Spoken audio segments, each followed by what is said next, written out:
Christian Karl Gerhardt's writer, the man who fooled everyone. He didn't break into elite society. He was invited in.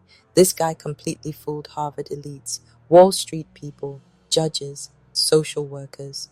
Honestly, I think he would have fooled me too, because Christian Karl Gerhardt's writer didn't look like a criminal. He looked like money, he sounded like old wealth, and he moved through elite spaces like he belonged there. But behind all of that, a murderer, a pathological liar, and possibly one of the most menacing imposters America has ever seen. Where did this man even come from? So let's rewind. Christian Karl Gerhardt's Reiter was born in 1961 in a small town in Bavaria, West Germany. Normal parents, normal childhood, nothing dramatic. But here's the first red flag. At 17 years old, he just leaves. Shows up in the United States in 1978 with no real documentation, no clear background, and somehow convinces people he belongs. That right there, that's not luck. That's confidence bordering on something darker. He starts telling Americans he's wealthy, well-connected, and invited to the US by important people. And shockingly, they believe him, because this man understood something early. If you speak confidently enough, if you dress the part, if you never hesitate, people stop asking questions. Now, this is where it gets creepy. Christian doesn't just lie, he becomes other people. He cycles through identities like outfits, a British aristocrat, a movie producer, a college student, a Wall Street trader, a foreign ship captain. Each one carefully chosen, each one tailored to the environment he's in. And while living under one of these identities in California, something horrifying happens. But identity theft wasn't the worst thing he would do. That came next. In 1985, John and Linda Sohus vanish. No goodbye, no confirmed sightings, just gone. Their story? They told friends they were traveling to New York for a job opportunity. Then postcards arrive, then silence. Police treat it like a voluntary disappearance. But here's the part that chills me. Christian, under a fake identity, had access to their home, their car, their lives. And shortly after they disappear, he's driving their truck across the country.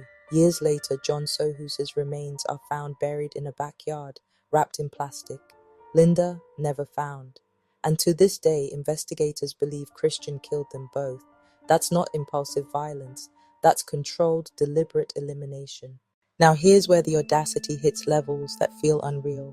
Christian reinvents himself again, this time as Clark Rockefeller, yes, that Rockefeller. And people don't laugh, they don't question it, they invite him in. He marries a Harvard-educated McKinsey executive, moves among Boston's elite, joins exclusive clubs, talks art, politics, old money.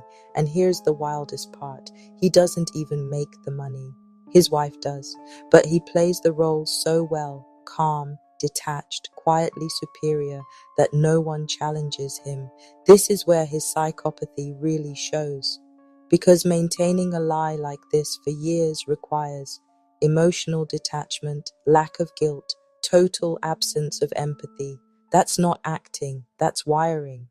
Eventually, his wife notices inconsistencies, stories that don't line up, details that change, a past that's always just out of reach. She hires a private investigator, and the Rockefeller myth collapses. They divorce, he loses custody of their daughter, and that's when Christian does something that reveals who he really is.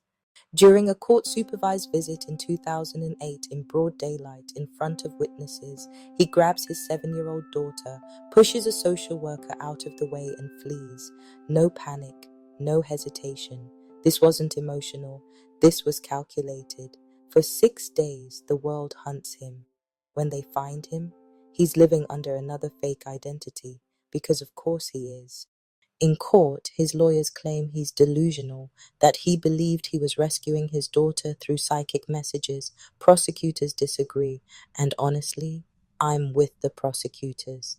Because delusional people don't plan escape routes, create fake passports, switch identities flawlessly, or maintain lies across decades. This wasn't madness. This was strategy. This wasn't about mental illness anymore. It was about control. He didn't lose control. He exerted it.